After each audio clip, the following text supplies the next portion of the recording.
OMG, hi you guys, I am back. I was gone for a month in December because I was visiting family and just going to Africa again.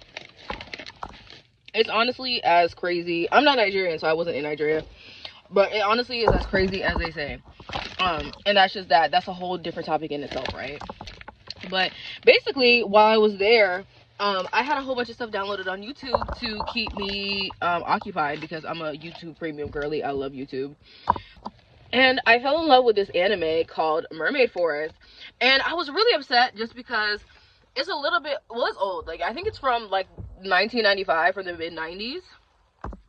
And that's really my vibe. Like, that's the kind of content that I really like. But because it's so old, it's hard to find people who are talking about it. Like, even the comments and stuff, it's just like not the forum that I need to. Did I just spit on myself a little bit? It's honestly just not the forum I need it to be. Like, the YouTube comments are just not enough for me. So today I wanted to talk about my personal favorite animes in hopes that other people will watch them so I can have somebody to hold on. So I wanted to come and talk about my favorite animes in hopes that somebody else would watch them so I'd have other people to talk about them too. My taste in anime personally is, okay, so I really like Josei. I really like the serious, like, adult lady animes. But I also like mythological animes. That's really why I was watching Mermaid Forest. I love period pieces too.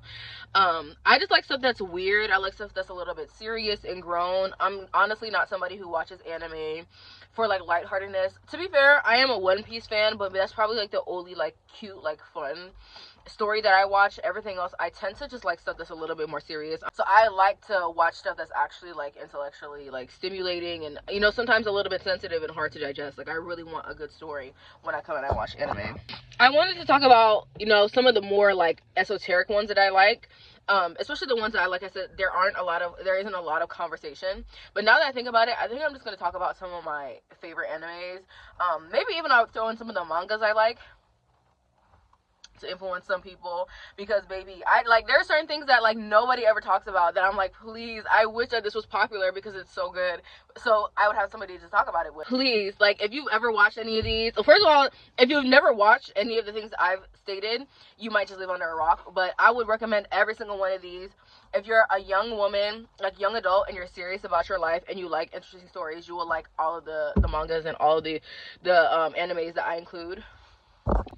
But if you've actually watched these and you have a very specific question to ask, please ask it in the comments, because I've watched it and I want to talk about it too. What really inspired this video is I was watching Mermaid Forest yesterday, and there's a moment. Okay, so it's crazy. I was saying to myself, like, before I even watched the episode, I was like, there's this character and her name is Mana, right? And so she's always getting snatched up, she's always getting separated, she's always by herself. And I was just saying to myself, I was like, it's kind of crazy in this time period that she has been isolated so much and she's always getting captured and caught, and like, no shade, nobody has ever tried anything with her, and then in the very next episode someone really tried it, and I was like, what the hell? Like, I just wanted to talk about that specific moment so much because I was like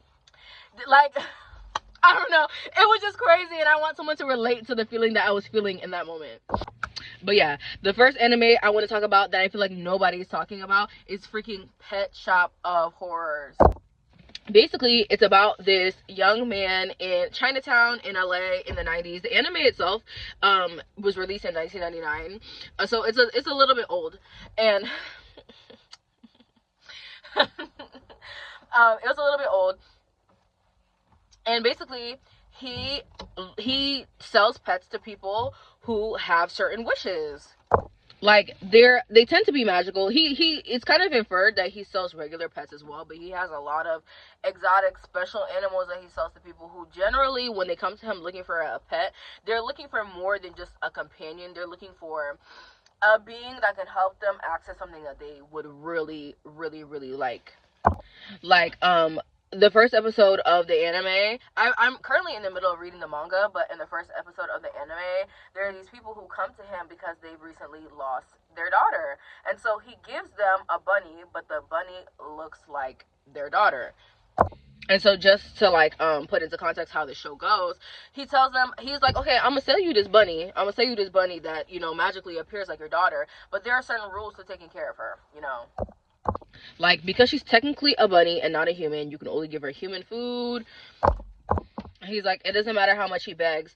This, what I'm giving to you is a rabbit. It's a rabbit, so it doesn't matter. You have to give her rabbit food. Even if she appears human, she's not a human. And there are 2 other ones I can't remember off the top of my head. I'll probably list them. But of course, the parents do not listen. And then guess what happens? A bunch of fucking man-eating bunnies come into their house and kill everybody. And it keeps happening that mysterious deaths keep happening with the people who buy pets from the shop. And so I would definitely say, if you want to watch the anime specifically, it's only 4 episodes, even though the manga is very long. It's only 4 episodes. If you're very sensitive to like anti-gay like slurs, or just like, you know, like suggestive language, like suggestive homophobic language or like epithets, I probably would not watch, or I would just take caution, because you're definitely going to see some stuff that's going to like bother you.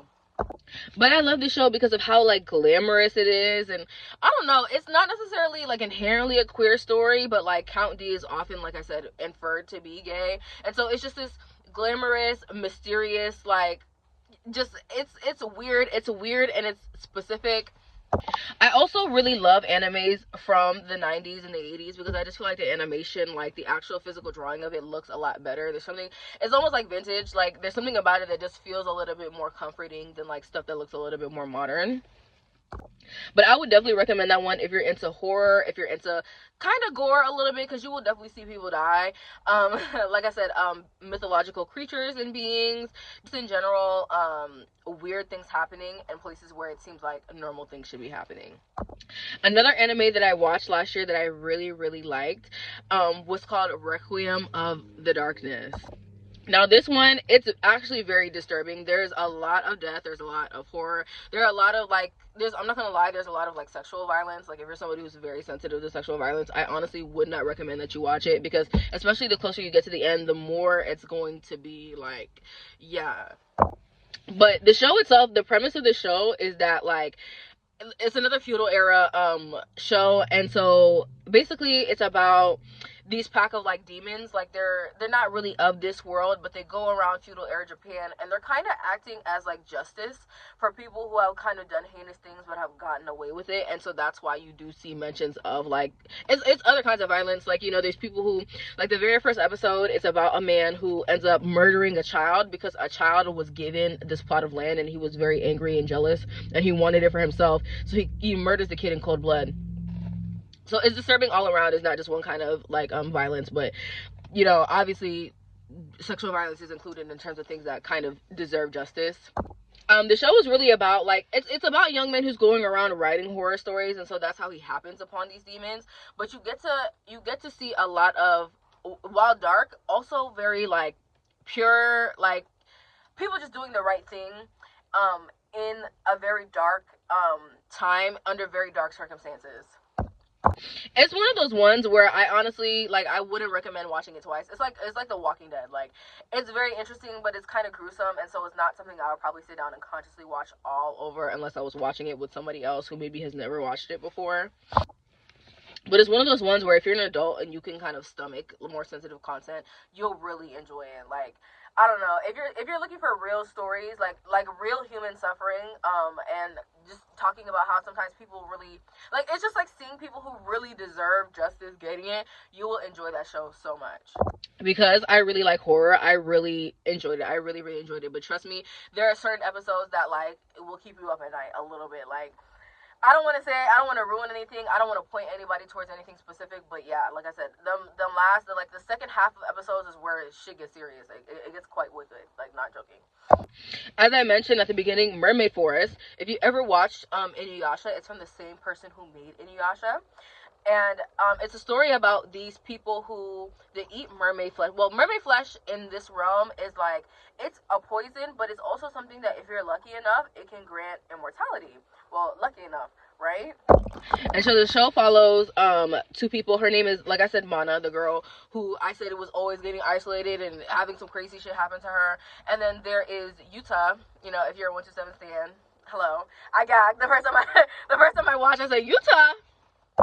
But it follows the two of them who, I think Yusa's been alive for like 500, and they're dealing with people who, like, you know, everybody, they're kind of trying to warn people because they're like, being able to live this long is not fun. And so they're dealing with a lot of people who, for their own selfish reasons, want the mermaid flesh and do crazy things in order to obtain it. Like, just to give you guys an example, there is a pair of twins, and basically one twin is evil as hell, and she gets her twin sister to eat the mermaid flesh because she wants to see what's gonna happen to her twin sister, right?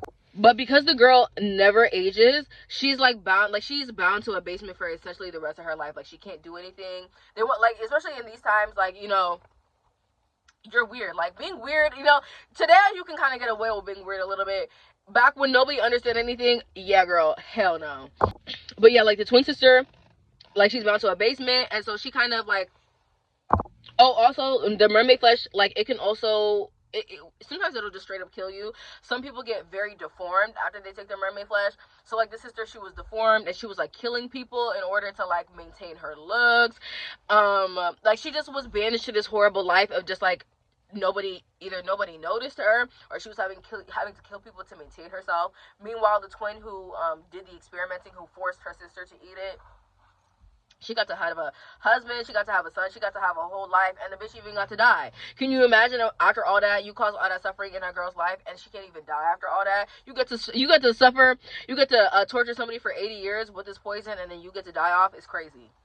But you know, it kind of deals with like the idea that immortality is definitely not, it's more of a curse than it is a gift, and just how selfish people get and how far they'll go for desires that at the end of the day will eventually ruin them. Like, it's really, really good, and it's like, it's horror, it's kind of gorish, but it's not like, Requiem of the Darkness is probably like literally the darkest show out of all of this. To me, everything after that kind of seems like keep it on the playground. Like, it's very elementary. But if you like Inuyasha, if you like the drawing style of Inuyasha, you'll definitely enjoy that. Honestly, I don't even know if I should include Inuyasha on the list. If you've not seen Inuyasha, I don't care if you're American. If you've not seen Inuyasha, do you live under a goddamn rock? But, you know, just to recommend that to people who have not watched it, like I said, that's crazy to me. It's about this half demon who,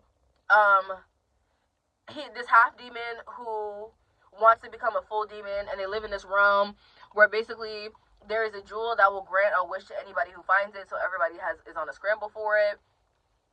There's this girl who lives in, at that time, considered modern day Japan, is the late 90s, and she ends up falling through a well in her house. She lives on a shrine for the Shikon jewel, for the jewel that will grant, you know, anybody's wish, and she ends up falling through the well because she's the reincarnate soul of a high priestess from Inuyasha's time, and so she reintroduces the jewel. And they have to go on a journey to repiece it together, because essentially she breaks it and it scatters everywhere across the country, and so you have a bunch of different people doing evil things with the magic that they're able to access from the pieces of the jewel. Everybody's just trying to get the full thing because it's a real wish that it will grant. The issue is there are obviously a bunch of demons who now have access to, I'm fucking up this chicken in this car, you guys. I'm like smacking my lips.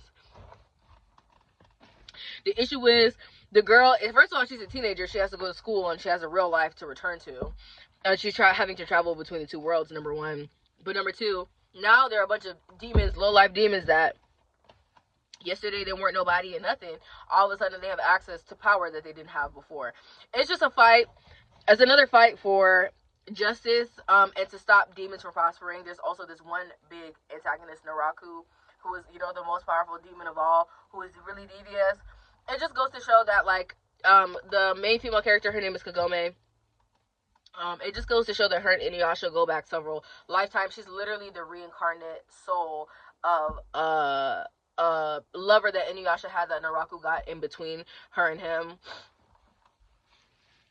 It feels so crazy to describe Inuyasha because, like, how have you not seen Inuyasha?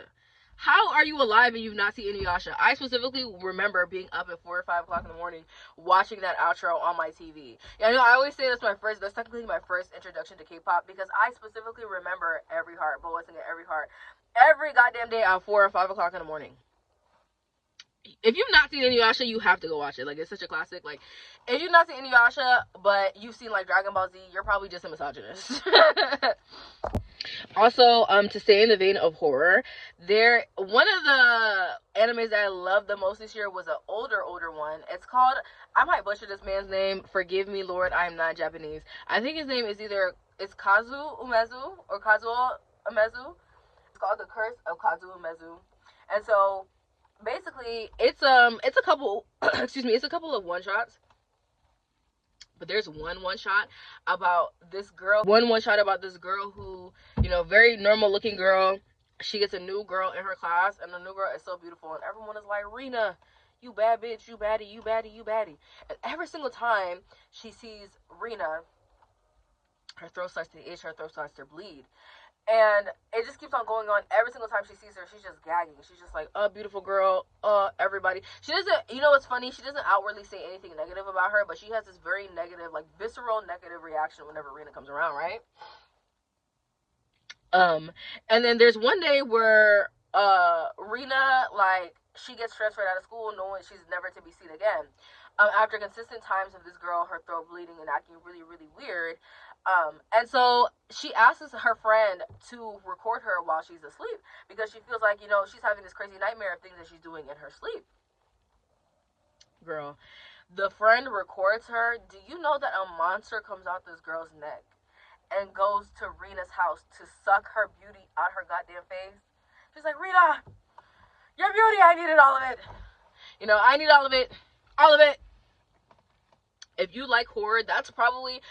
It's not necessarily the most disturbing, but in my mind it's the most scary. Like, it's the most freaky thing because she literally sucks the beauty and the vitality out of this little girl's body. Like, I've just never seen anybody animate anything like that. I love weird freaky stuff like that where it's like, how did you even think of making something that creepy to make my skin crawl? Like, you're talented. Now, in terms of other just like regular like josei animes I have recommendations for, these are also ones. Some of them, I'm like, okay, if you've never seen it, cool. But a lot of them are so popular that if you're into josei, like, girl anime, like, if you've never watched these, I don't know how. I recently watched Princess Jellyfish. At first, I didn't really like the premise of it because I was just like, girl, I do not need to watch an anime to see weird gay people. I can go outside and do that, right? But I ended up really liking it. You know what it is? I know some people don't really like the trope of, like makeovers and stuff like that, but I thought she was cute. I thought it was fun. I think it's a really lighthearted one. It's a really lighthearted one.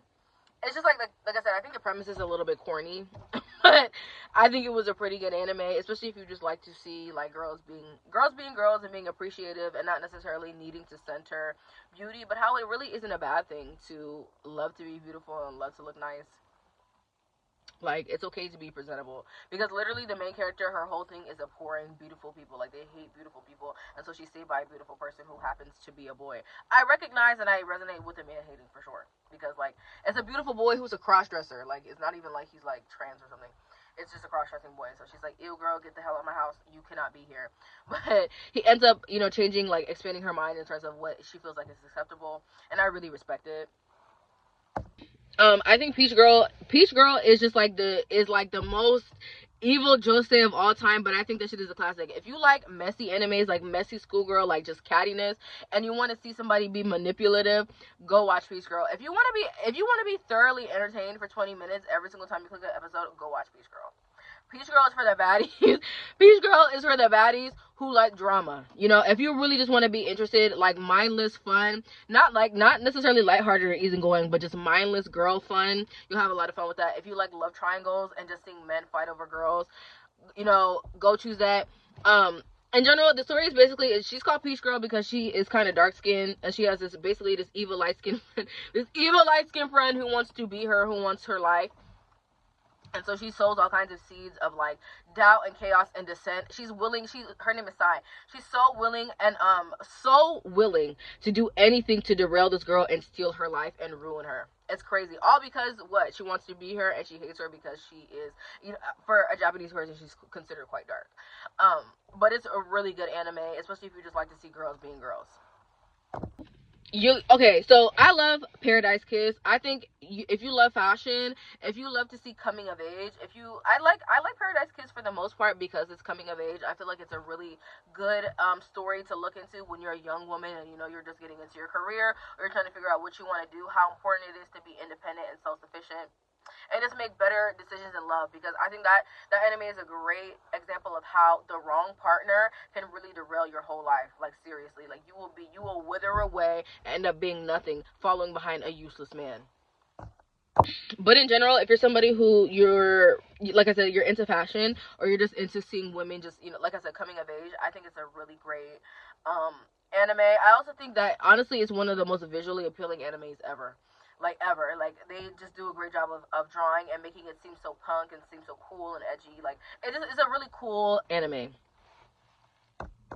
You guys, I also watched Nana for the first time this year, and you know what's really funny? When people would talk about it like it was like a Yuri, I just never really, like, it was like this classic Yuri. I never really got it. But when I finally watched it, you know what? Like, I was feeling confused and, like, let down after it ended, because I was just like, there's so much foreshadowing of this big, horrible event that, like, derails them, but there's no real big event. Well, there are events that derail them for sure, but in my mind, none of them are just, like, this big, huge, like, fallout between them, right?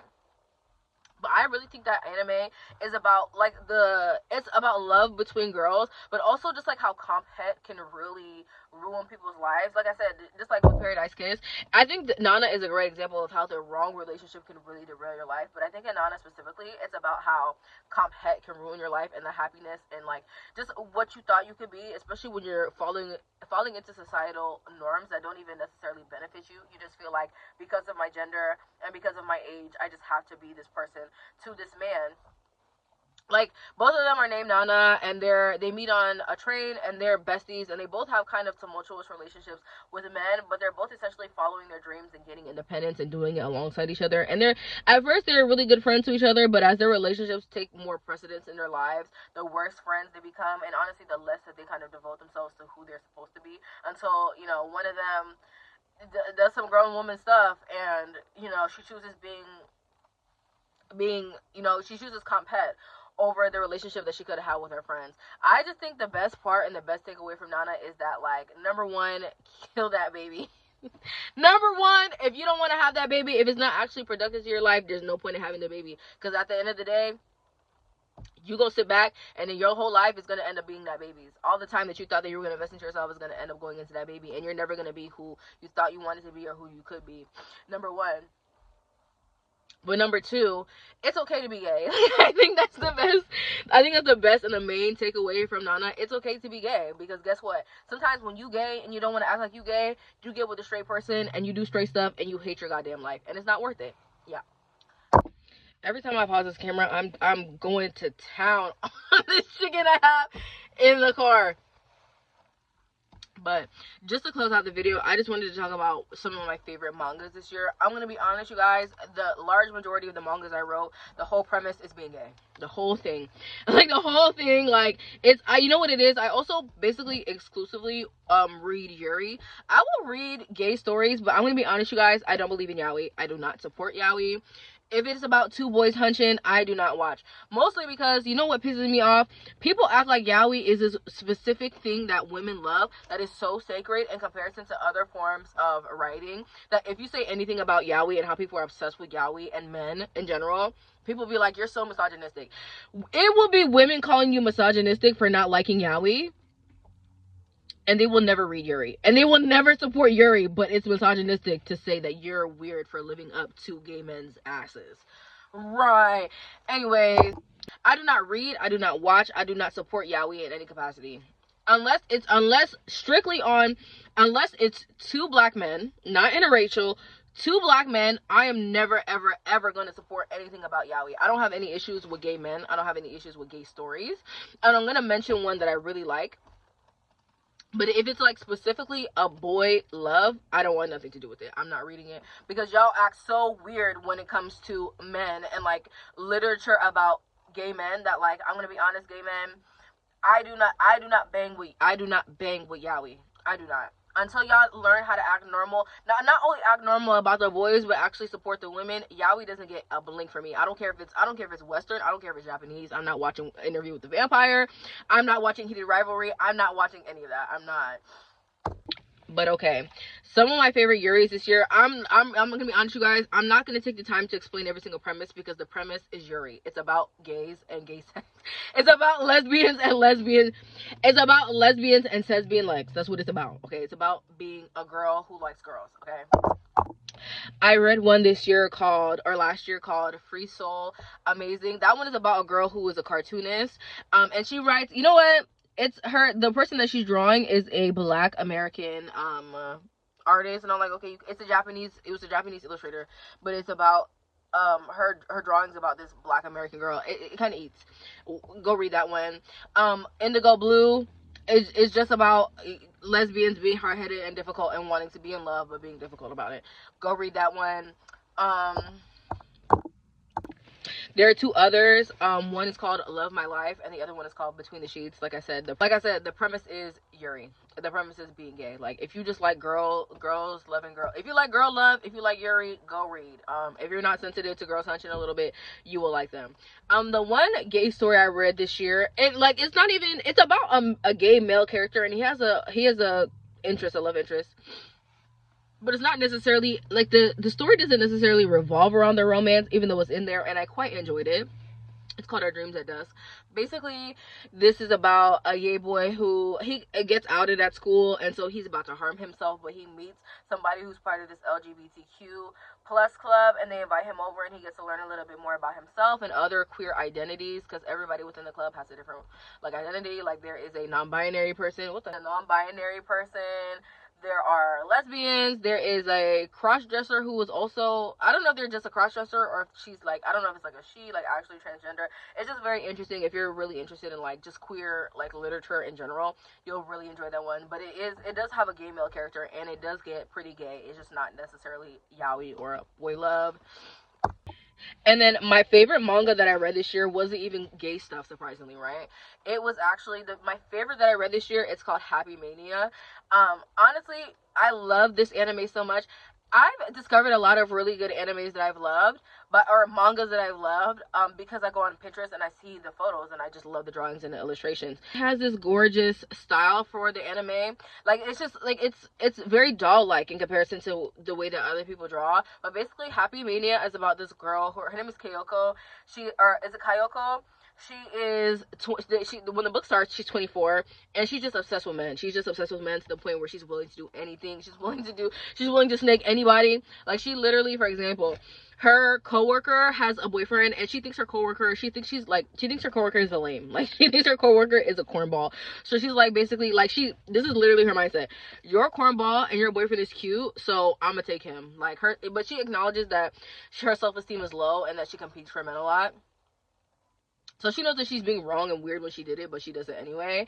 And so it's really funny because the coworker, for example, she is kind of lame in comparison to Kyoko. Mind you, is still kind of a loser. She's not anybody special or doing anything special with her life. She's just working at a bookshop, feeling like she's the shit, right? But for example, the coworker with the boyfriend is it's because Kyoko is obsessed with male attention. She wants a boyfriend very badly. She wants to feel desirable, and so that's why she gets very offended by this coworker having a boyfriend, even though she thinks that she's better than her, and she might be, but she's not necessarily a great catch in general. But for example, this coworker, and this shows you how nasty and stupid Kyoko is. The coworker is oh my god, we be hunching in his car, but he ain't got no money like that, so his car is kind of broke down. The car is kind of broke down, and it gets all sweaty and nasty and stuff in there. And so Kyoko, after she hears, OMG, my boyfriend is a lame broke ass nigga, she still goes behind her and hunches the boyfriend, because she's oh, he probably easy, and he was a horrible boyfriend, but she was he's probably easy. And then she gets in the car and she's yeah, it does kind of suck in here, but she still hunches him for the attention, and she does it, and then afterwards she was yeah, that was probably pretty stupid, because it really didn't benefit me anyway to do that, and I also ruined this girl's relationship for no real reason, but I just wanted the attention. She does go through kind of a glow up in mindset where she's realizing, okay, I cannot be this weird, and I cannot be willing to take attention from any kind of man, because they be creeps and they really be lame. Male attention is not good enough, because a lot of these men be cornballs. she realizes eventually, but like there's another manga that's really dramatic if you're somebody who just likes pure chaos, like the pure chaos of a young 20-year-old trying to figure out her life. It's amazing. And the last piece of work I'm going to talk about is by the same author. That I want to talk about is called In the Clothes Called Fat, and it's the same author who did Happy Mania, and it's about a girl who's very obsessed with self-image. I think this author does a really good job of talking about women's, like especially young women's self-image and their obsession with it, because Kyoko is a thin girl, and so she is kind of obsessed with being desirable, but it's not necessarily about her looks inherently. This book is more so obviously about her looks and how she wants to feel desirable, but how she eats, you know, when she's stressed and things like that. I just think that one, especially for somebody who myself, I'm on the thick side. I'm not really so insecure about my weight, but I do think it's a great read for women who feel a little kind of way about themselves, even if you're not fat. I think it's a very interesting story, and I feel like it's, like I said, I just think that her stories are really relevant to young women who are kind of trying to find themselves in the world and they're insecure about it. Like, I would totally recommend her stuff. It's also, like I said, everything about the way that she draws is so beautiful. But yeah, these are some of the esoteric stuff that I find esoteric for the most part. Like I said, Inuyasha, if you've not watched Inuyasha, you live under a rock. But these are some of the esoteric things I've read in 2025, or read and watched in 2025, that if you have not watched, if you have not read, I hope that you go and you watch and you read, because I want to talk about it. I'm tired of watching all these great things and having no one to talk about it with. That was such a horrible outro. Whatever. Bye.